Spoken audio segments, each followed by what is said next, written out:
Greetings viewers, Eric the Car Guy here, back again with another episode of Fixing It Forward with our 1998 Ford Contour. It is my intention today to wrap things up on this and give this back to Jeff, so this should be the final episode with this Ford Contour. Yay! The things I'd like to do today before we get it back to Jeff are, first, I want to change the oil. AMSOIL has hooked us up with an oil change for this. Also, I want to check the battery. In the last episode, we talked about some possible issues there. I had it all charged up. It's been sitting for about a day. I'm going to recheck the battery and confirm that it is a bad battery. I'm also going to check real quick to see if there is a parasitic draw problem causing an issue there, just for the heck of it. And lastly, a set of wiper blades. Then Jeff comes, picks up the car. We go for a drive, see what he thinks, send him on his way. It'll be fun. Join me now for the exciting conclusion of the 1998 Ford Contour. Step one, let's check this battery out, see if it is indeed dundledly dead. Well, already the voltage is down just above 10 volts. I don't have a lot of hope here. Yeah, we're down below 9 there. This battery's not happy. And we charged it up during the entire last episode. It was charging the whole time, which was a few hours. There was plenty of time for it to reach a peak charge, and it's not holding one. We're going to replace that. And guess what?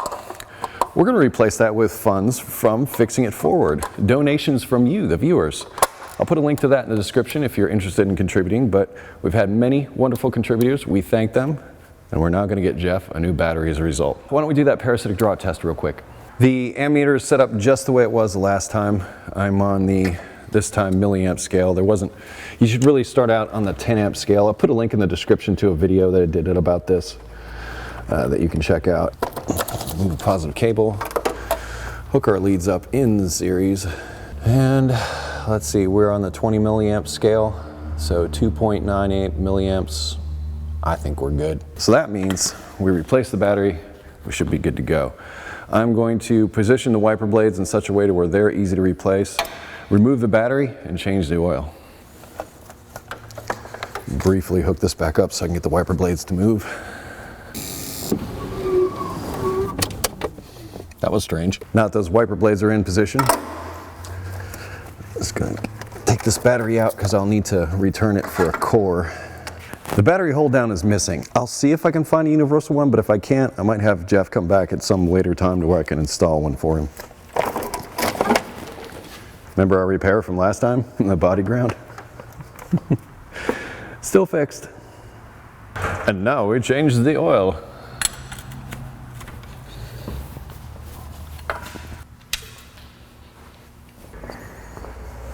Gonna see if I can also sneak the oil filter in while we're at it. Put it up here in the front. As I said, AMSOIL hooked us up with some oil, and you might say, Eric, that's 5W20. Doesn't it say to put 5W30 inside that engine on the car? You would be correct in that. However, I will direct you to the Ford TSB 02-01-09, where it says they changed their minds about this. Ford Motor Company now recommends SAE 5W20 viscosity for serving most gasoline and flexible fuel vehicles. In this list, we have our 95 to 2000, we have a 98 Ford Contour, 2.5 liter. This falls under this TSB. So it originally said put 5W30 in it, but this TSB says put 5W20 in. AMSOIL was hip to that and sent me the right stuff. They also sent me an oil filter. Thanks, AMSOIL. I'm going to put a little oil in the filter before I install it.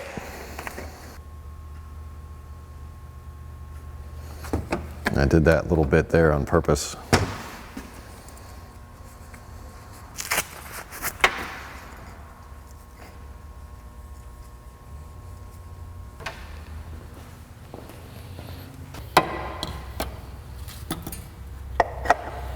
Normally,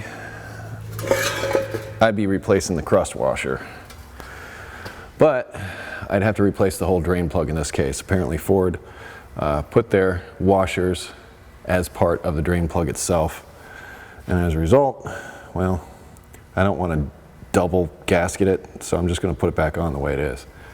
I don't like it, but it's what I got right now.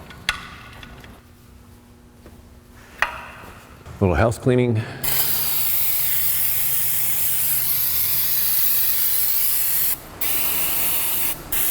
I actually think the majority of this oil that you see here is from that oil filter. It was pretty loose when I removed it.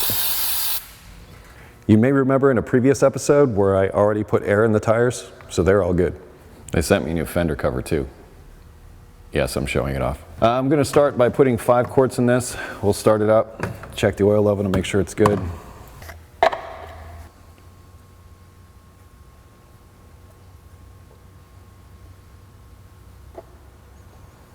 I'll put a link to that TSB in the description so you can see if your vehicle falls under it. Recall in the last episode, we reset the transmission fluid level, so we're good there. The coolant looks good. And we pretty much changed the brake fluid, so we'll just add some windshield washer fluid after we're done with the oil and call this done. Like I said, when we get the battery back in, we'll fire it up, run it through, check the level. If it's good, we'll send it on its way. I guess that brings us to the point where we got to run to the store, grab some parts and install them, and then wait for Jeff to show up.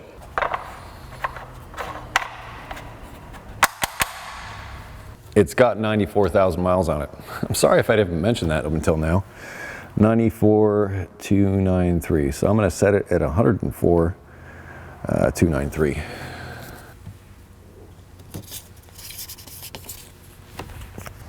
Washer fluid. Back from the auto parts store with new parts. Hey, go figure. New battery. We got a universal battery hold down we're going to install. Also, we got some new wiper blades. Before I install this guy, clean these battery terminals up. And the last time I already cleaned the ones on the car, so we just need to worry about these. And all of this stuff, the battery, the hold down, the wiper blades, all viewer supplied through the donations for fixing it forward. Thank you.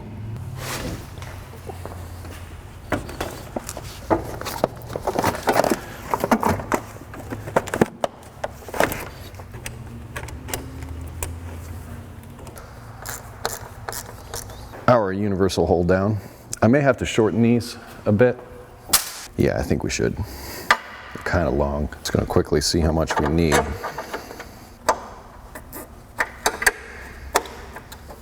Just in case the other side's different.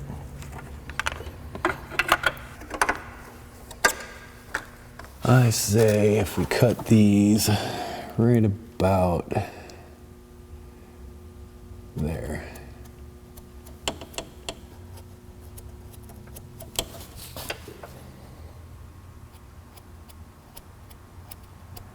Cutoff wheel seems like the easiest way to deal with this.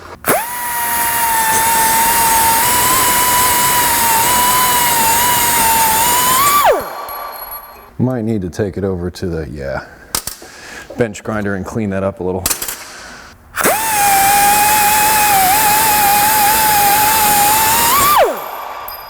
These might come in handy. I'm gonna save them. Just gonna round the edges a little bit. You can see they're just kind of flattened off the threads at the top. Sort of taper it slightly.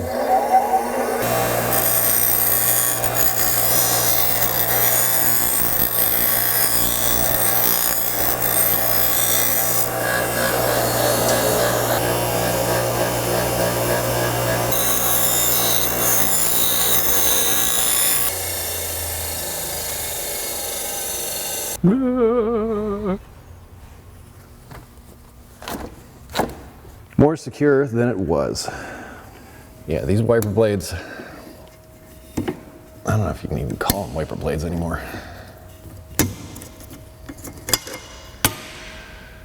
There's nothing there. Thank you, viewers. You're awesome. You're getting rid of that.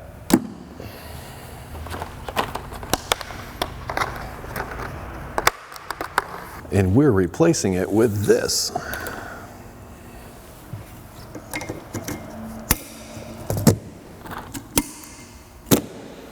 All right, let's start the engine up, check that engine oil level.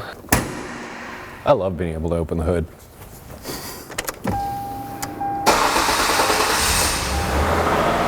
Let's check that level, shall we? Yep, right there, right at the top of the max dot. We're good. Oil change complete.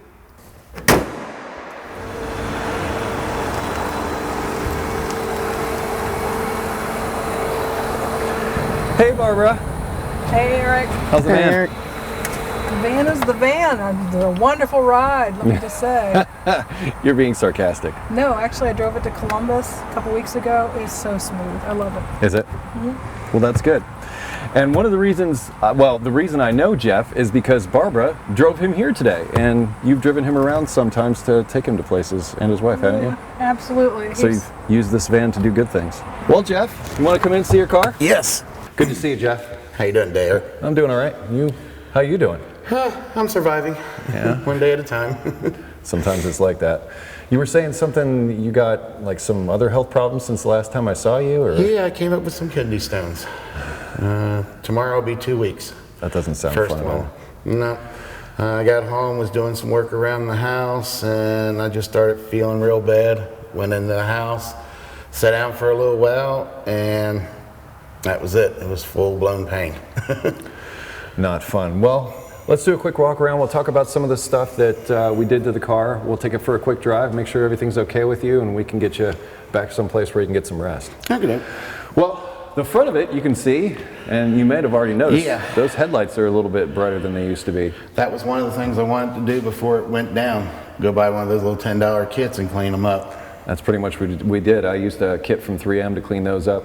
I'm going to pop the hood here real quick. Besides doing the headlights, I reattached your front grille. I had to get a little creative here. Yeah. Some of the parts were broken, but it's not going anywhere anymore.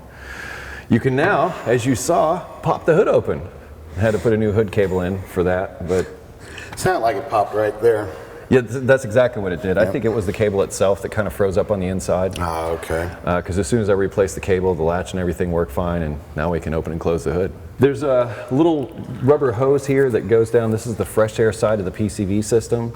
This was kind of all rotted away, and in fact it was probably causing a vacuum leak, or pirate air actually in this case, over here. So that got sealed up, and that's working more like it should.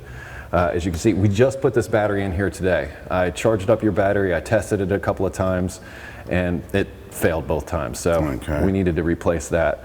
You didn't have a battery hold down, so we installed one of those at the same time. Now, this you might like a little bit.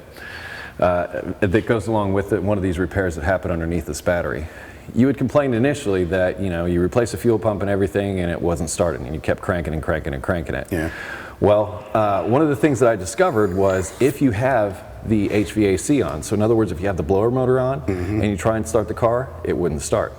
So that might have been what you were experiencing, but if you turn that off, it started. Yeah. I went to move the car one day, and I found that to happen, and it was really strange. So I pulled some wiring diagrams up and looked at those, and they all look like they sort of connected right here in this junction box, or look like the wires and everything sort of came together here. I was trying to find places where there were common circuits. Well, it turns out when I went to remove the battery, because I also replaced your accumulator, which we'll get to in a minute, and removing all this stuff made that much easier. But when I took the battery and everything out, I found out one of the main body grounds that goes back to this negative battery terminal had completely rotted away. So there's no path back to ground over on this side. I repaired that. Since then, it started for me every time with the HVAC on, without it on. So that might have happened. Now, as far as the empty gas tank, when the fuel pump was installed, there's a gasket on the top of the gas tank. Yeah. And what had happened is that gasket had fallen loose, so it wasn't completely sealed on top of the tank. In fact, Brian and I went out for one of the first test drives with it after we got the brakes and everything fixed. We both smelled gas, like really bad. So we came back and I discovered that that gasket wasn't on there all the way. Well, because of that, that could have caused the gas that was in the tank to all evaporate. So you could have had plenty of gas in the tank. You could have been having that electrical problem that I talked of earlier, and then the gas just evaporated for the amount of time that it sat. But we've addressed those things. The ground is now fixed. I also replaced the gasket on top of that fuel pump. What else did we do? Oh yes, so the AC, we got everything working. I repaired that electrical connector that had come apart. Put that all back together and discovered there was no charge in the system. So we put a little bit of a charge on the system and added a little bit of dye. Discovered that the accumulator, which is right down here, up underneath the battery, was leaking. So we replaced that, and the system held vacuum at that point. I charged it back up. Now you got AC. Also, when I was replacing that accumulator while I was up under there, The cooler lines for the transmission going across the front here, I had to move them around just with my arm in there while I was putting the accumulator in. And what happened is they're so rusty that some of the rust came loose and those transmission lines started leaking. At least one of them did. So I cut out the bad section and I replaced it with a new section, and that's not leaking anymore. Okay. So there was other repairs that cropped up. And then of course, when you first came in, we noticed that leak that was underneath the car on that side. At first I thought it was fuel because, you know, we were having all those fuel issues and everything. It was a brake line. Okay. So what I did was I cut out the bad piece of brake line and replaced it, and I used a double union flare. I didn't use any compression fittings or anything like that. So it's just regular fittings up under that side for that left rear or right rear wheel. Then we bled the system out, and because it sat for so long, there was a lot of rust on the front brakes. So we machined the front rotors, and I put the old brake pads back on to start with, and I'm thinking, you just machined the rotors and everything. Well, we came back and put a new set of brake pads on for those freshly machined rotors in the front. Cleaned everything up in the back, got those adjusted. Real good brake pedal, it stops good, runs good. Almost forgot. Your glass in the back was missing. There used to be a piece of plastic back there. Yeah. Pull Apart hooked us up with a piece of glass for it, and we replaced that, got rid of your plastic and put that in. As far as the scratches, I don't know if I did that or if it showed up that way, but I'm hoping that you'll be happy that there's a piece of glass instead of a piece of plastic there. Fine. So I'm sorry fine about the with that. scratches. Sorry about the scratches, that just sort of worked out that way. I already planned on looking for a $40 junkyard piece glass anyway, so that's what you get. Pull Apart hooked us up, so that's where we're at on that. And I'm trying to think of anything else that we did other than all that. If not, I don't think I missed anything. This thing runs really well. I was really surprised once we got this thing running and driving down the road. It runs great. Yeah, So I always take care of my cars when I get. and this is testament to that, how well it runs after sitting for so long. So well done you. Well, now that we've gone over all that, do you want to take a ride down the road and see how it feels and Let's go drives see what and it does. all that kind of thing? So cool we can do that now. I know. For a while it was a bungee cord. So how long has it been since you were able to start it? June of last summer. Wow. So it's been a couple years then. Yeah. Or at least a year. Yeah, over a year now. Year and some change. That's what I remembered. And it had that little bit of idle until it warmed up about 15-20 seconds usually. That little vibration. Well, this has the AC on right now, so. But okay. it seems to run better since I replaced that or fixed that ground over there. Okay. That could have affected a lot of circuits, not just it starting, but also the battery itself could have been an issue. So, because that was bad. So with a bad battery and a poor electrical connection, there's a lot of electronics in the vehicle that need good flow of current to work properly. So if they didn't have what they needed, that might explain why they weren't working right. Something else I forgot to mention, the blower motor. Yeah. I went to see if the air conditioning would work after we put everything back together, and the blower motor wasn't working at all. We found out it was bad, so we replaced that. Car Part Kings hooked us up with that also, but it's new now. That's when I gave up. The button came off and the wiring I thought I'd get back, because that's the first thing when I came in, started it after I got the compressor back on. Just wanted to make sure I had the belts in that tight. And it fired up. Then all at once the blower motor went out and it died. There were a lot of spiders on this car too. Runs good again. We also put some wiper blades on it for you. Yours were pretty much rotted and gone away. Yeah, they went last winter.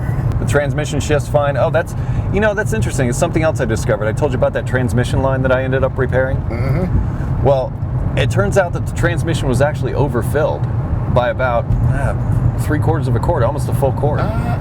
So I ended up emptying some of that out and resetting that fluid level to make sure it was where it was supposed to be. So that should be good also. Yeah, transmission's only about 2 years old, and I go out to an oil change every year and have the oil change, and they fill everything up. I know who did that now.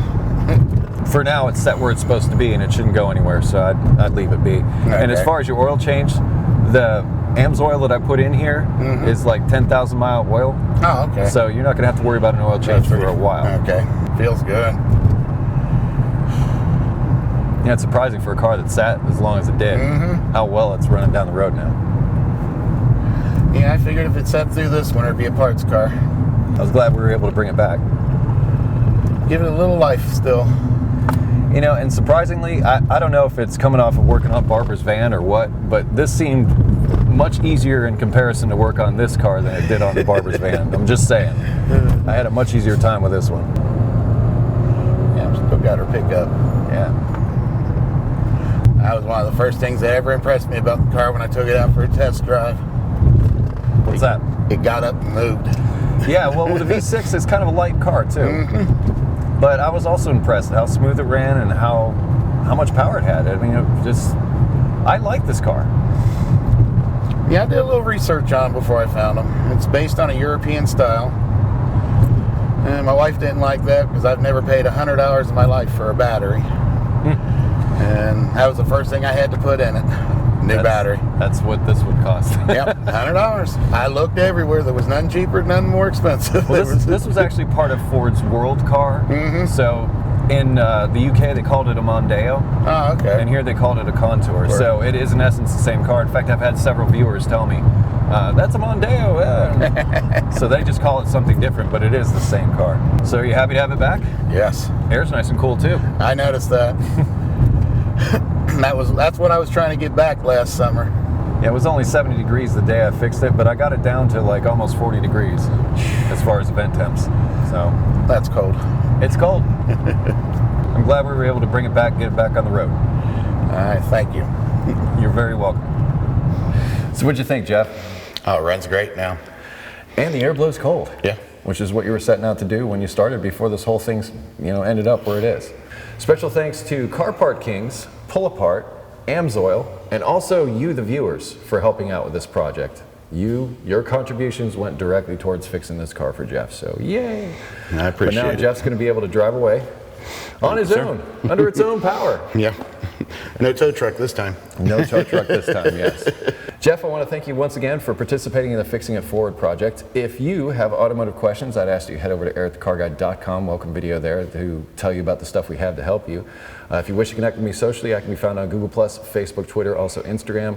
There'll also be links to all the sponsors I mentioned, also a link to the Fixing It Forward page where you can donate if you like. Close each of my videos with be safe, have fun, stay dirty.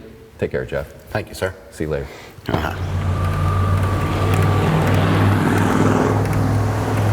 See you later, Jeff.